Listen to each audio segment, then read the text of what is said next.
In this video, we are going to introduce the concept of material time derivative in continuum mechanics. Consider a square plate with a scalar field phi, for example temperature.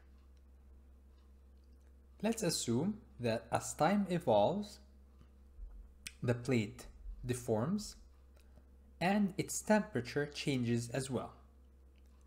If we designate the temperature as phi, we can consider phi as a function of the reference configuration position capital X and T. Alternatively, we can consider phi as a function of the spatial coordinates X and T.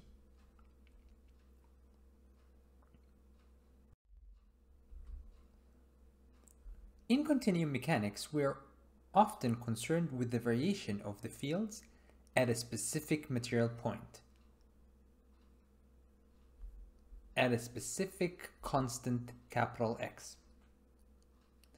So, for example, using this temperature as an example, we are interested in knowing the rate of change of temperature at a fixed material point or at a fixed capital X. This is called the material time derivative of phi. It is denoted by d phi by dt or phi dot.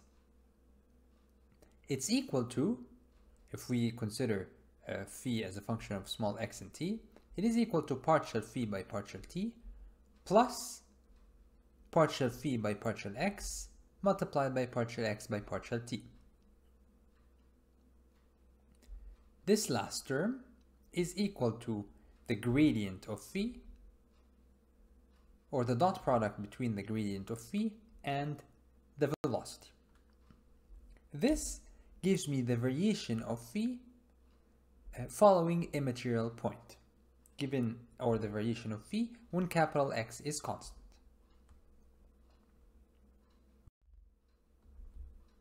Here we present a simple example to clarify the difference between material time derivatives and spatial time derivatives.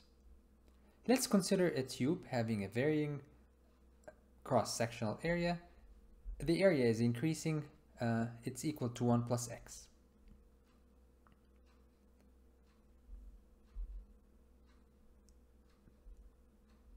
The horizontal velocity of the fluid entering the tube is constant and it's equal to 1 meter per second.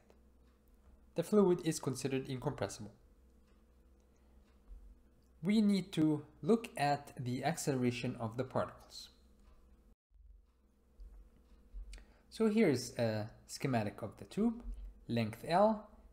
This end is termed end1, this is termed end2. The velocity here is v1, the velocity here is v2, and the velocity at any point inside the tube is v sub x. Now, the fluid entering the tube is has a constant velocity, so the velocity here is constant. Is there acceleration or not? If you simply think of the acceleration at the change of the velocity with respect to time without considering the particles, in other words partial v by partial t, then the acceleration here could be perceived as equal to 0.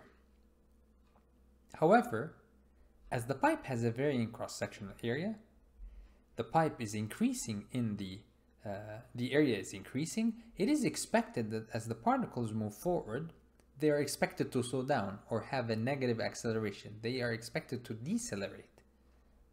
To find the material time derivative of the velocity, we write the continuity equation.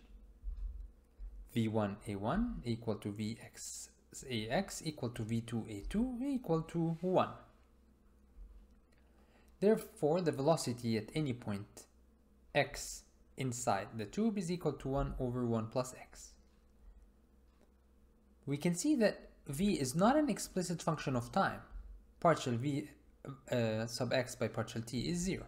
However, the material time derivative of the velocity, which is dv by dt, which is the acceleration of the particle, is equal to partial vx by partial t, which is 0, plus partial v by partial x multiplied by partial x by partial t. Partial v by partial x is given by this term. Partial x by partial t is equal to Vx, which is 1 over 1 plus x, which therefore the acceleration is given by this expression. We will consider another illustrative example. We will think of a medium where the temperature in the medium has a distribution given by this equation. In this medium, a plate is rotating slowly with this angular speed. As the plate rotates, it is acquiring the temperature of the medium. In other words, the temperature of the medium itself is not a function of time, but the temperature of the plate is a function of time, since as the plate rotates, it acquires different temperatures.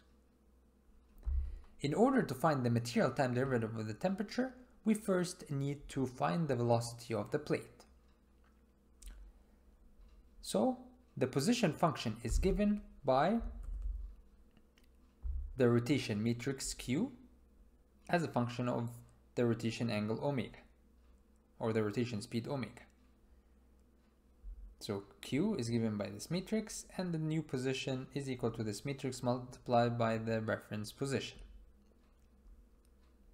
The velocity, which is equal to partial x by partial t, or Lx, L is equal to f dot f negative 1, f is equal to q, and q minus 1 is q transpose. Multiplying these, I will get this expression for the velocity.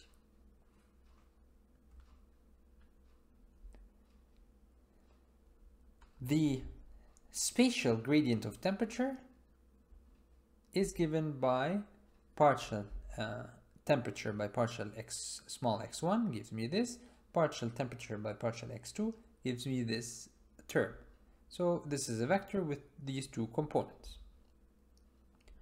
The material time derivative of the temperature, d temperature with respect to time, is equal to partial temperature by partial t, which is 0 because the temperature is not an explicit function of time, but the material time derivative is still not 0 because the plate is moving, and so the second term gives me how much the temperature is changing in the plate because the plate is moving.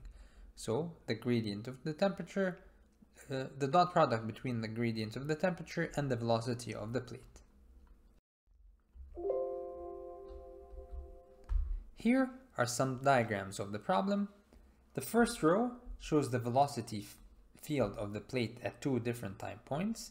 You can see the velocity showing how the plate is rotating.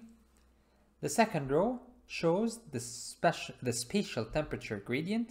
The vector shows the direction of the biggest change of temperature. The third row shows the material time derivative of the temperature as a function of the position of the plate. The student can review this interactive example in the online notes.